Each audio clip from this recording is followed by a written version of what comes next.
think we'll see a change in the Statesman because they have a new publisher in the last 3 weeks. And with the new publisher, they've reconstituted their editorial board. And so I'm hoping that when they reconstitute this editorial board, they'll get away from the Vicky fawning like they've been doing and actually have a more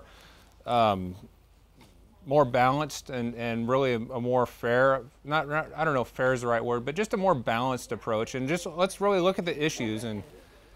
And so I think the Statesman Journal will see a change. And when, you know, I'm confident that when the Statesman Journal does get around to doing our endorsement interviews, and I've really talked to them, and they hear what I have to say, I think they're going to like what I have to say. I went into my Chemeketa race against Dan Clem, who's a West Salem City Councilman, and I did not expect to get the endorsement for the Statesman Journal. But I went in, I'd done my homework, prepared, I'd studied a lot on community college issues, and I went in and I just, you know, I won the interview. I won the endorsement.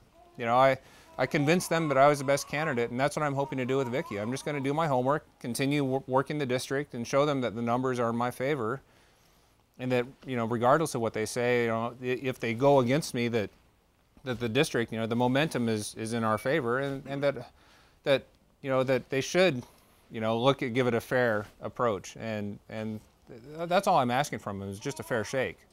And I hope with a new editorial board, you know, new members on the board, that they'll do that. Yeah, I think with Oak Ridge, those of you that are not familiar with Oak Ridge, it's about 45 miles southeast of Eugene. It's out in the hills. It's surrounded by second growth timber. And this is timber that's probably 30 years old or older now, and it's at a harvestable, marketable age. And I think that there's a lot of things we should focus on, research and development on cellulosic ethanol, those type of issues. Stop using corn to make ethanol, but let's look at the woods, and let's use woody debris and some of the second growth timber and start using that to as a renewable resource for making fuel. And you know, that way we're not driving up food commodity prices, and we're getting jobs back into rural Oregon. But the technology is not quite there yet, and I think we need to, you know, when I said Oregon's on the cusp of some great issues, and I think this is one area where we could really take the lead on this.